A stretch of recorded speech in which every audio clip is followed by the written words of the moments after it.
Bonjour à tous, on se retrouve aujourd'hui pour un tuto avancé, sur un point avancé, qui est le double knighting ou jersey réversible bicouleur. Comme d'habitude, n'hésitez pas à vous abonner, cliquez sur la petite cloche, on se retrouve juste après ça. Petite tête, petite tête, petite tête, petite tête. Donc on va déjà voir comment on tricote classiquement du double knighting sans inversion de couleur, sans motif, sur les bases donc du tricot classique. Donc on est sur le devant de l'ouvrage, donc c'est un bleu, j'ai deux bleus mais c'est ce bleu là. On va déjà prendre nos fils. J'utilise, je suis en méthode continentale et j'utilise la technique à une main. Beaucoup de personnes tricotent à deux mains. Je tricote beaucoup plus vite avec une seule main, les fils dans une seule main. Donc la priorité pour pouvoir prendre ces fils, c'est le fil qui est devant, dont la couleur va être devant, on le met ici, sur le côté gauche. Le fil qui est la couleur est derrière, on va le mettre sur le côté droit pour le moment.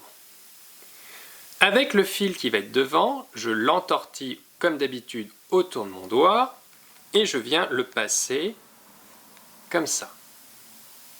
Donc là, classique, on tricote classiquement. Avec le deuxième fil, je viens, c'est là que ça devient plus complexe, faire là aussi un entortillement et là je le passe au-dessus de tout. Donc les deux fils sont bien séparés.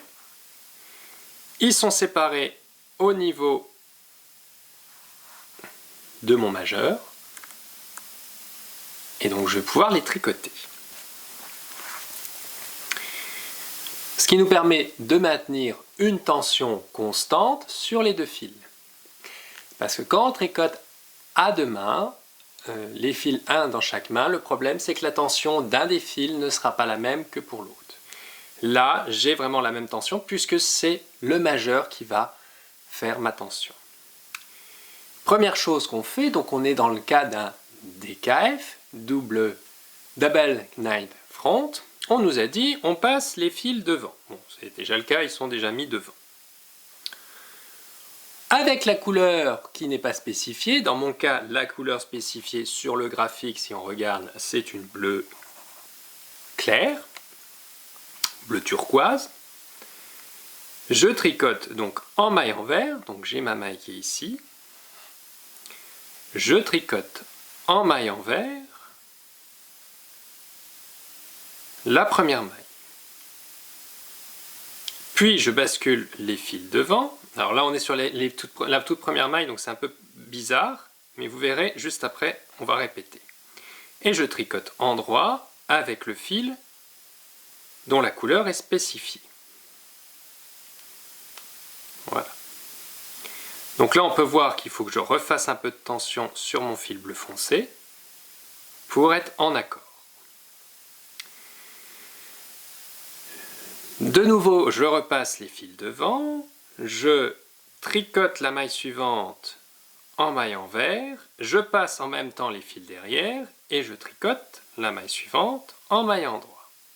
On repasse devant, je tricote en maille envers, je tricote en maille endroit. Et vous voyez, le fil va facilement basculer avec cette méthode de tout sur une main.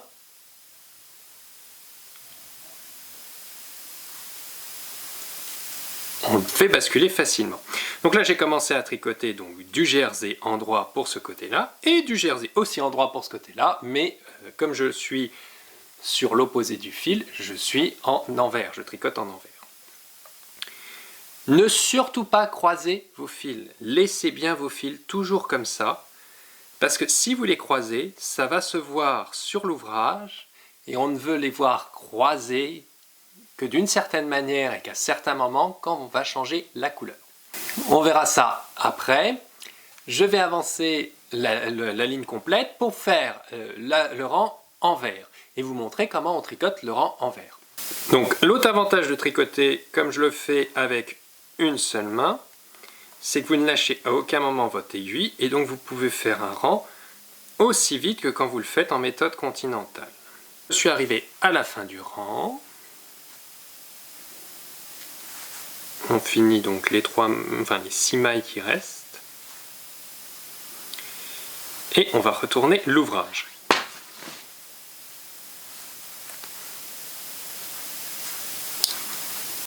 C'était tout pour cette vidéo. Je vous remercie de m'avoir suivi. N'hésitez pas à liker, commenter, comme d'habitude. On se retrouve pour une prochaine. Bye!